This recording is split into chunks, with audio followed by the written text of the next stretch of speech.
এই মুহূর্তে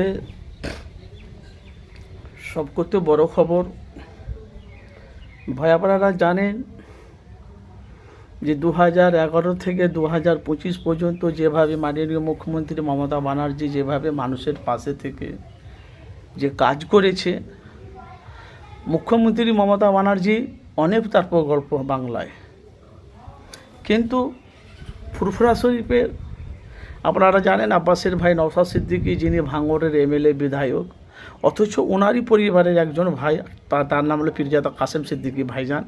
উনি তৃণমূলে সাধারণ সম্পাদক ছিলেন, তারপরে উনি এখন তৃণমূলের তরফ থেকে ওনাকে প্রার্থী করা হয়েছিল আমডাঙ্গাতে। যেহেতু মাননীয় মুখ্যমন্ত্রী মমতা ব্যানার্জি ওনাকে ভালোবেসে ওনাকে দলে নিয়ে যে কাসেম সিদ্দিকী যে মমতাকে যেভাবে তৃণমূল দলটাকে যেভাবে চোর যেভাবে যা বলেছে, কিন্তু সমস্ত জিনিস বাদ দিয়ে ভালোবেসে ওনাকে দলে নিয়ে ওনাকে একটা প্রার্থী দিয়েছিলেন আমডাঙ্গাতে।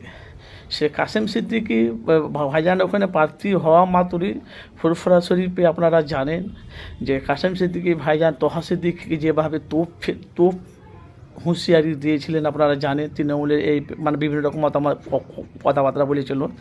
সেহেতু আমডাঙ্গাতে কাসেম সিদ্দিকী প্রার্থী হওয়া মাত্র তোহা সিদ্দিকী চাচাজানের গর্জন। তোহা সিদ্দিকী উনি বলেছিলেন যে তৃণমূলের দলটা যদি টিকতে চায়, বাঁচতে চায়, তো এইসব এদেরকে যেন প্রার্থী যেন না হয়, নাহলে মমতার বিরুদ্ধে ভোট যাবে, তার মানে কি মমতাকে ভোট দেবে না।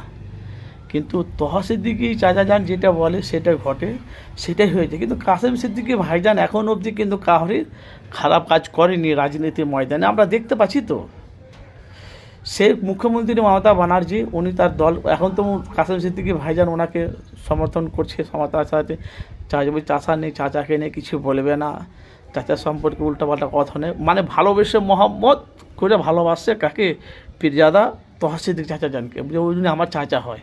তার সাথে সাথে এখন ভাই বলা বলি কথা যে এই যে পশ্চিম বাংলাতে নতুন একটা মুখ্যমন্ত্রী আমাদের হয়েছে, বিজেপির রাষ্ট্রপতি যেই আমাদের তোমার শুভেন্দুর অধিকারী, এখন বলা বলি কাসেম সিদ্দিকী যখন আমডাঙ্গাতে যখন প্রার্থী ঘোষণা হয়, মেয়েদের পাশে থাকে, ঘোরাফিরি করে, রাস্তাতে মিছিল করে, পথসভা, অনেক কিছু হয়, কিন্তু রাজনীতি ময়দানে নামতে গেলে খাড়ায় মাথায় টুপি থাকবে, খাড়ায় মাথায় টুপি থাকবে না, যখন যেরকম তখন সেরকম।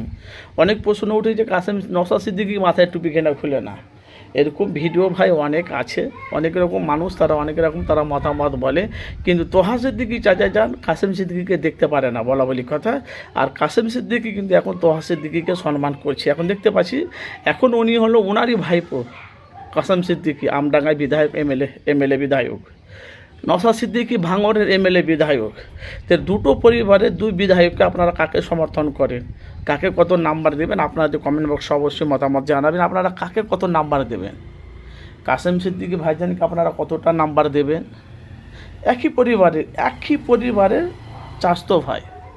আর নওশাদ সিদ্দিকীকে আপনারা কতটা নাম্বার দেবেন অবশ্যই জানাবেন, সেটাই নিয়ে আমরা দেখতে পাচ্ছি। সে বলছে নাম্বার মানে বাঁচতে যদি চায় তারা দল থেকে ফিরে এসে যেন মিডিয়ার মুখোমুখি বলে আমরা রাজনীতি ময়দানে ছিলাম আর রাজনীতি ময়দানে থাকবো না, তাহলে কি ফুরফুরা শরীফের সম্মান, মান সম্মান সবই বাঁচবে। ভাই আমার কথা নয়, আমাদের ফুরফুরা শরীফে পীরজাদা তোহা সিদ্দিকী চাচাজান নিজে খুদ ডাইরেক্ট বলেছে, বাঁচতে যদি চাও চলে এসো রাজনীতি ময়দানে ছেড়ে। তো আপনাদের মতামত অবশ্যই জানাবেন আপনারা যেখান থেকে আছেন।